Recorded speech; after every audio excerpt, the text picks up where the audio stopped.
안녕하세요. 오늘 저희가 함께 깊이 파고들어 볼 내용은 정영기 목사님께서 보내주신 오늘의 맥체인 본문입니다. 창세기 45장, 마가복음 15장, 욥기 11장, 그리고 로마서 15장인데요. 언뜻 보면 이게 다 전혀 다른 시대, 다른 인물들의 이야기 같잖아요. 근데 이 네 본문을 하나의 실로 이렇게 쭉 꿰어보니까 와, 하나의 거대한 그림이 보이더라고요. 바로 드러나는 하나님의 섭리라는 주제예요. 네, 맞아요. 우리 삶이 때로는 정말 예측 불가능하고 우연의 연속처럼 느껴질 때가 많잖아요. 그렇죠. 정말 그렇죠. 하지만 이 본문들은 그 모든 혼돈처럼 보이는 사건들 뒤에 보이지 않는 손길, 즉 하나님의 거대한 계획이 작용하고 있다고 말해주고 있어요. 오늘 우리의 목표는 이 서로 다른 네 개의 창문을 통해서 그 놀라운 계획이 구체적으로 어떻게 드러나는지, 그리고 그게 오늘을 사는 우리에게 어떤 의미를 주는지를 입체적으로 한번 탐색해보는 겁니다. 좋습니다. 그럼 한번 시작해보죠. 한 개인의 그 처절한 고난 이야기에서 시작해서 인류 구원의 정점을 지나 전 세계를 향한 거대한 비전까지 이어지는 하나님의 큰 그림을 함께 따라가 보겠습니다. 첫 번째 이야기는 우리에게 너무나도 익숙한 요셉의 이야기, 창세기 45장이에요. 아, 요셉. 네, 형들에게 배신당해서 노예로 팔리고 또 억울한 누명을 쓰고 감옥에 갇히기까지 그의 인생은 정말 뭐랄까 바닥까지 떨어진 고난의 연속이었죠. 그런데 마침내 이집트의 총리가 돼서 형들을 다시 만났을 때 그의 반응은 정말 충격적이에요. 복수나 원망이 아니었죠. 바로 그 지점이 이 이야기의 클라이맥스죠. 그는 막 울면서 형들한테 이렇게 말해요. 당신들이 나를 이곳에 팔았다고 해서 근심하지 마소서, 한탄하지 마소서. 그러면서 하나님이 생명을 구원하시려고 나를 당신들보다 먼저 보내셨나이다. 이렇게요. 와, 여기서 정말 놀라운 건 요셉이 자신의 고난을 형들의 악행, 이런 개인적인 원한의 관점으로 보지 않는다는 거예요.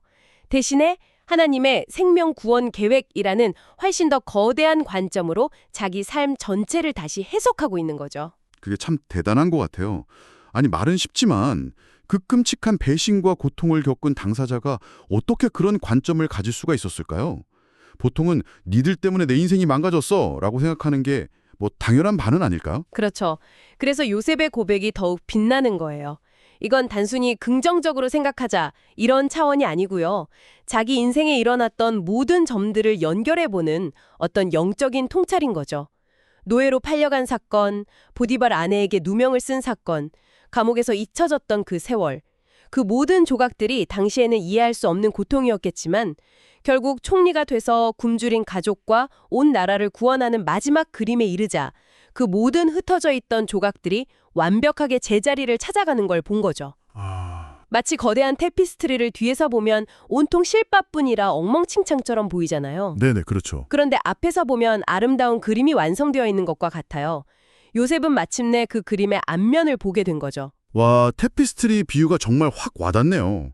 그러니까 고난의 한복판에 있을 때는 그 의미를 알 수 없지만 맞아요. 알 수 없죠. 시간이 지나고 하나님의 큰 그림이 드러날 때 비로소 그래서 그때 그 일이 필요했구나 하고 깨닫게 된다는 거군요.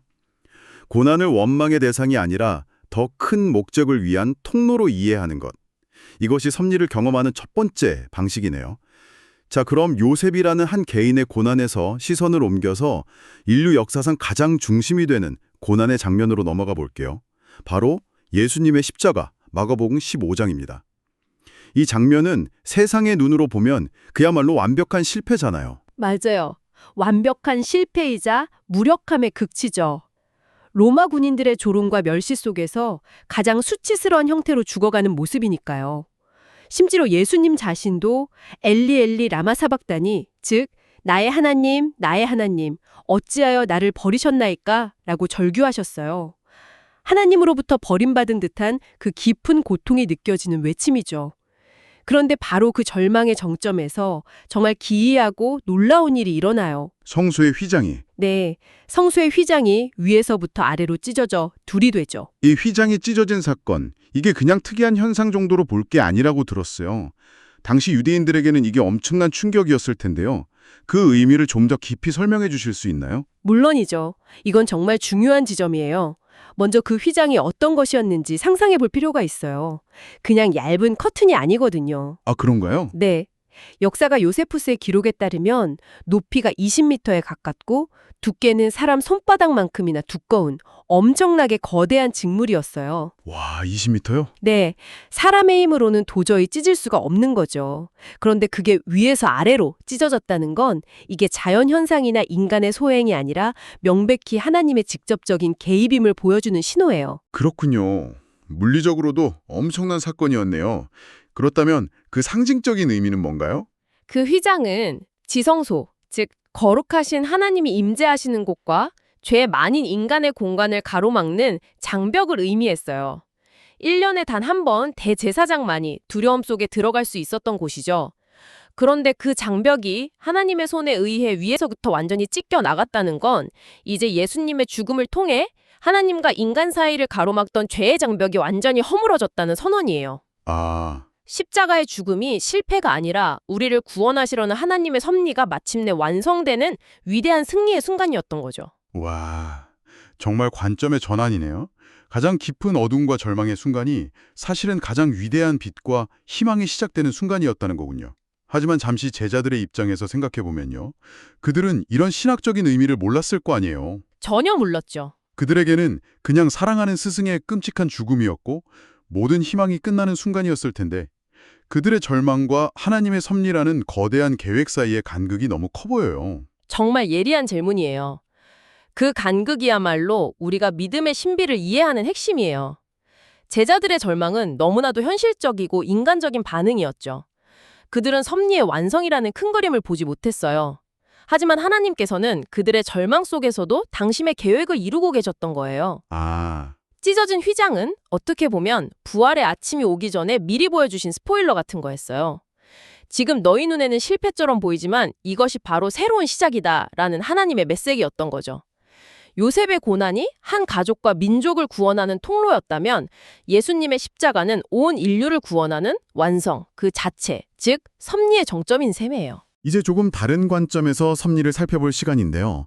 욥기 11장, 욥의 친구 소발의 주장으로 넘어가 보죠.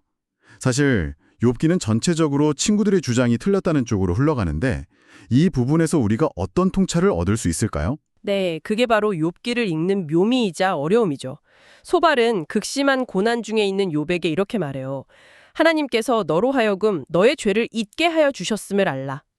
표면적으로 보면 네가 이 정도로 끝난 걸 다행으로 알아. 네 죄는 훨씬 더 커 라고 말하는 것처럼 들리죠. 맞아요. 솔직히 듣는 사람 입장에서는 굉장히 기분 나쁠 수 있는 말이잖아요. 거의 고난받는 건 다 네 탓이야 라고 정죄하는 것처럼 들리니까요. 그렇죠. 욥기의 전체적인 메시지도 이런 단순한 인과응보를 비판하고 있고요. 정확해요. 그래서 소발의 주장을 욥에 대한 정확한 진단으로 받아들이면 안 돼요. 그는 욥의 상황을 완전히 오해하고 있었죠. 하지만 그의 말 속에 담긴 하나의 원리, 즉 고난에 대한 또 다른 해석의 가능성에 주목해 볼 필요는 있어요. 또 다른 해석이요? 네. 세상은 고난을 그저 피해야 할 불운이나 재앙으로만 여기잖아요. 하지만 소발의 관점은 고난이 우리를 영적으로 성장시키고 정결하게 하는 기회가 될 수 있다는 점을 시사해요. 하나님께서 고난이라는 도구를 통해 우리가 미처 깨닫지 못했던 교만이나 숨겨진 죄를 다루시고 우리를 더 순전한 모습으로 빚어가신다는 관점이죠. 그러니까 욥에게 한 말 자체는 틀렸을지 몰라도 그가 제시한 고난의 기능에 대한 아이디어는 생각해볼 가치가 있다는 거군요. 네네. 요셉의 경우처럼 고난이 어떤 더 큰 목적지로 가는 과정이기도 하지만 때로는 고난 그 자체가 우리 자신을 변화시키고 다듬는 목적이 될 수도 있다는 말이네요. 바로 그거예요. 섭리는 때로 우리를 A에서 B로 이끌어가는 길잡이 역할을 하기도 하지만 때로는 우리 자신을 A에서 A'으로, 즉 더 나은 존재로 변화시키는 조각칼이 되기도 하는 거죠. 소발의 실수는 그 조각칼을 모든 상황에 적용하려 했던 것이지만 그 조각칼의 존재 자체를 부정할 수는 없어요. 우리 삶의 고난을 통해 우리가 더 겸손해지고 하나님을 더 의지하게 되는 경험을 할 때가 분명히 있으니까요. 자, 이제 이 모든 이야기들을 하나로 모아 더 큰 그림을 볼 시간이 된 것 같아요. 한 개인의 삶을 통과하는 섭리, 인류 역사의 정점에서 완성되는 섭리, 그리고 개인의 성장을 위한 도구로서의 섭리를 지나서 사도 바울은 로마서 15장에서 이 섭리가 궁극적으로 어디를 향하는지 그 최종 목적지를 보여줍니다. 그렇습니다. 바울은 자신이 이방인을 위한 그리스도 예수의 일꾼이 되었다고 말하는데 이건 그 당시 유대인들에게는 정말 혁명적인 선언이었어요. 그는 이게 자신의 개인적인 선택이나 능력이 아니라 하나님의 거대한 계획의 일부였음을 분명히 해요. 이방인을 제물로 드리는 것이 성령 안에서 거룩하게 되어 받으실 만하게 하려 하심이라. 이 구절의 핵심은 하나님의 섭리의 범위가 한 개인이나 요셉의 가족 혹은 이스라엘이라는 한 민족을 넘어 열방, 즉 온 세상 모든 민족의 구원으로 확장된다는 점이에요. 와, 스케일이 정말 어마어마하게 커지네요. 세상의 제국들은 자신들의 영광을 위해 영토를 확장하고 다른 민족을 정복하잖아요. 그렇죠. 그런데 바울이 말하는 하나님의 나라는 완전히 다른 방식으로 확장되는군요. 복음을 전하고 섬김으로써 모든 민족을 구원하고 거룩한 제물로 하나님께 드리기 위해 확장되는 것이네요. 맞아요. 바로 그 지점이 하나님 나라의 독특성이죠. 로마서 15장은 하나님의 섭리가 궁극적으로 어디를 향하고 있는지를 명확히 보여주는 이정표와 같아요. 창세기에서 아브라함 한 사람을 부르시는 것에서 시작된 구원의 이야기가 요셉을 통해 한 민족을 구하고 예수 그리스도의 십자가를 통해 모든 인류에게 활짝 열리고 마침내 바울과 같은 사람들을 통해 인종과 문화의 경계를 넘어 온 세상으로 퍼져나가는 것. 이것이 바로 하나님의 놀라운 계획이라는 거예요. 부분적인 구원이 아니라 전 우주적인 구원을 향해 나아가는 거대한 흐름이죠. 정말 감격스럽네요. 창세기에서 시작된 작은 샘물 같았던 섭리의 물줄기가 구약의 역사를 지나고 예수님의 십자가라는 거대한 폭포를 거쳐서 로마서에 이르러서는 온 세상을 향해 흐르는 거대한 강이 되는 느낌이에요. 오늘 정영기 목사님께서 보내주신 내 본문을 통해 드러나는 하나님의 섭리를 정말 여러 각도에서 깊이 살펴봤네요. 요셉처럼 고난 속에서도 더 큰 그림을 신뢰하며 먼저 보내셨다고 고백하는 믿음. 예수님의 십자가라는 최악의 절망 속에서 구원의 완성을 보는 믿음. 때로는 고난이 나를 빚어가는 과정임을 인정하는 겸손함.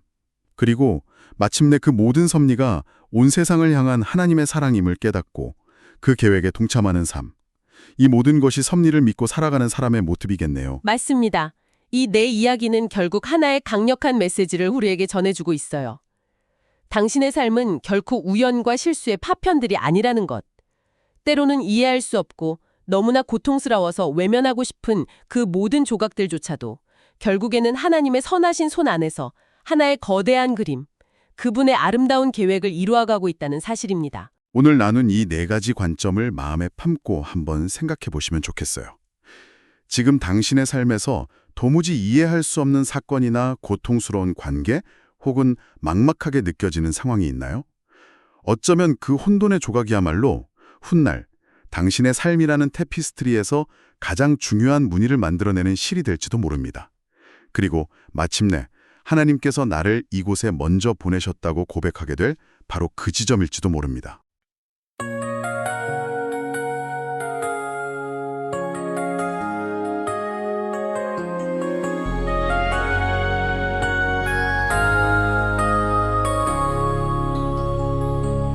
형들의 미움에 팔려가고 보디 바래지 차가운 감옥까지 우연인 듯 겹쳐진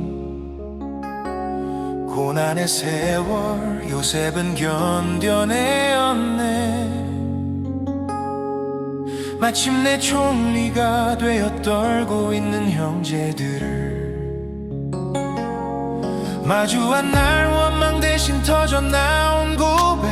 나를 보낸 이는 당신들이 아니요 생명을 구원하시려고 하나님이 나를 먼저 보내셨나이다. 꿈의 성취 너머로 드러나는 하나님의 섭리여. 인생의 굽이마다 새겨진 아픔은 저주가 아니라 수많은 생명을 살리기 위한 거룩한 예비하심이었네. 만물을 다스리시고 역사를 이끄시는 주의 섭리 우리의 눈물을 보석으로 고난을 영광으로 바꾸시네. 십자가에서 완성하시고 열방을 구원하시는 놀라운 계획 앞에 순복하며 찬양하리. 모든 것이 합력 합력하여 선을 이루시는 주를 믿으리. 골고다 언덕 위 조롱과 채찍 속에 높이 달리신 주님, 엘리 엘리 라마 사박다니, 버림받은 고통의 부르짖음.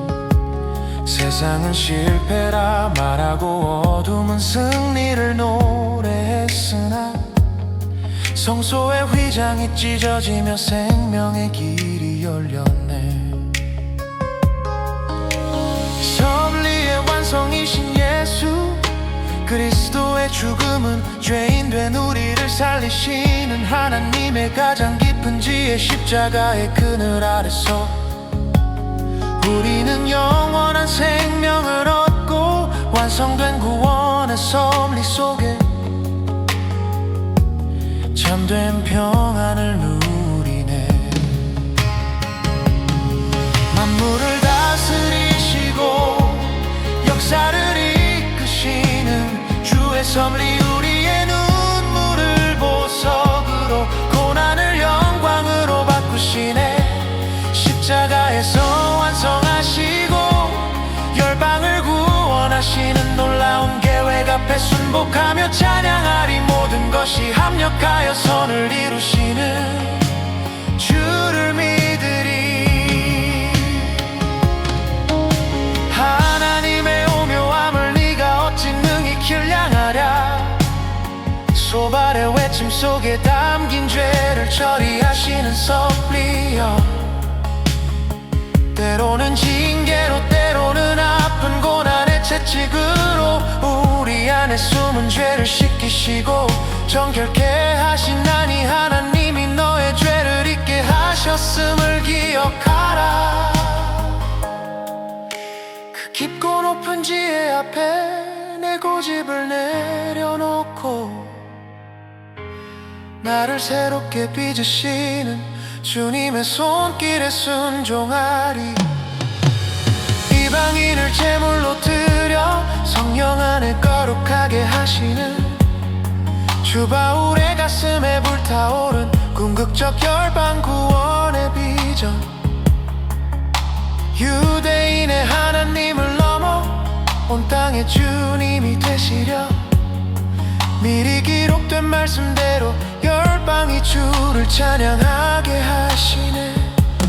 드러나는 하나님의 섭리는 이제 우리를 통해 흐르나니 소망의 하나님이 기쁨과 평강을 가득 채우실 때 성령의 능력으로 복음 들고 땅끝까지 달려가리.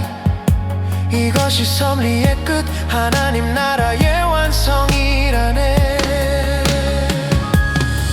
요셉의 고난 속에 숨겨진 구원의 계획을 믿고 예수님의 십자가로 완성된 은혜를 붙들며 소발의 가르침 따라 정결한 삶을 추구하고 바울의 열정으로 열방을 향해 나아가리. 드러나는 하나님의 섭리 속에 내 삶을 온전히 드리나니 주여 뜻하신 대로 나를 통하여 영광 받으소서.